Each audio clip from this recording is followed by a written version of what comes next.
This is a questionable reality production. Hello, I'm Xander Crowns, and this is AP Post History. Now let's get started. Today we'll be covering topic 2.4, Salmonite Society. This topic should really deem itself early Salmonite Society, but we must do what the Collegiate Council rules, even if it does not make sense at all. The Salmonites at this time had conquered much of the revealed world, except for southern elongated Arizona, the CIAs for the swanky acronym users out there, which were to the south, and the CIAs people would be the main source of opposition to the Salmonites. With newfound stability in the world, a unique society began to grow among the Salmonites. Not that the Salmonites are any less crazy or gimmicky than any of their other predecessors. Now, on a point I mentioned earlier, the CIAs were the primary resistors to the Salmonites' total control, and thus a deep, profound rivalry and mutual hatred were given life.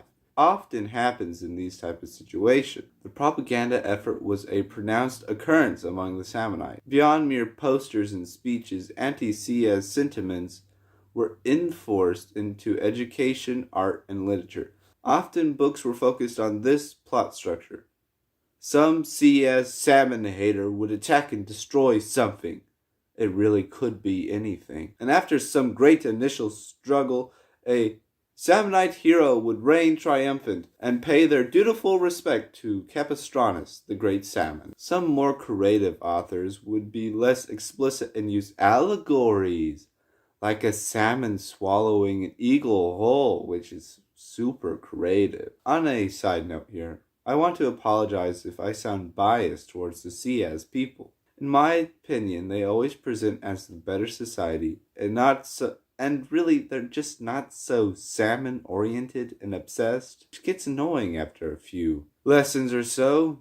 And I think the CIAs' destruction should be considered a great tragedy of this time period. But I get ahead of myself. Of course, when these important cultural elements weren't demonizing the CIAs, as they so often did, they were establishing a cult of personality around Capistranus. So really, much of the literature and general cultural elements were either propaganda or the cult of personality, which is better, if you tell me.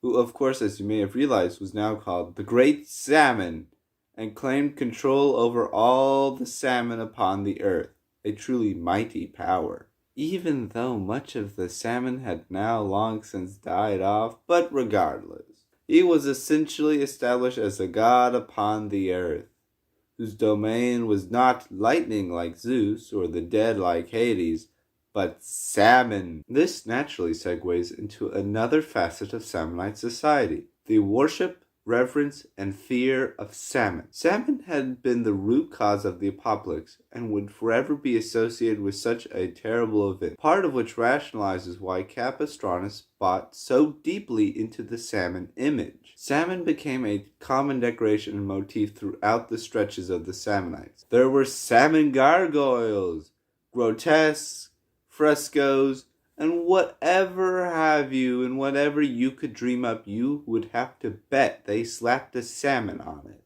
This truly was a salmon-obsessed society to almost a sickening degree. Giant salmon temples served as strong reminders of the increasingly distant salmoning. Now, it's important to remember that the Salmonite weren't all just salmon this and salmon that. As with them, several new cities would emerge that resembled more of a Lost City model than the new one contrived amidst apocalyptic destruction. Though much of the architecture was necessarily salmon-themed, of course, and predictably, there was 3 major urban areas among the Salmonites: Chinookville, Sakaitis, the capital and place of origination of the Salmonites, and Coho. In these cradles of urban living, long-forgotten institutions were reborn, such as convenience stores, drive-through pharmacies, and the quintessential fitness gyms. I would be amiss not to mention the return of white-collar jobs. Urbanite Salmonites lived a more leisurely lifestyle than those on the frontier. And in their leisure time, they would attend performances in their local theaters, often with great works slightly altered to progress mainline propaganda as we so often like to do. Or they might grace the national museums, or take a stride in the sea as corpse park.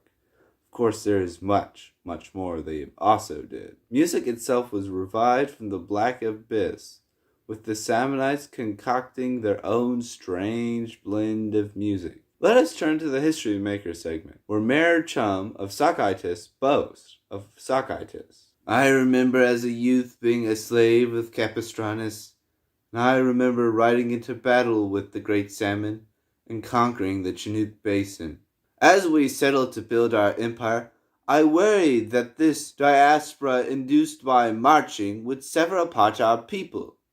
But these new and mighty cities provide a place for yearly migration for citizens to return to their homelands and build families. While moreover, these cities boast amenities long lost after the salmoning, and quite possibly some new ones. And that's it. Topic 4 of Unit 2 is complete. If you want to find success in your post-history class and find an affordable apartment in Chinookville, which I assure you is incredibly difficult, I've tried, consider subscribing and liking to this video. My goal is to see each and every one of you get a 92 in your class and a 7 on the AP exam in Quintober. Alright, Xander Crowns, checking out.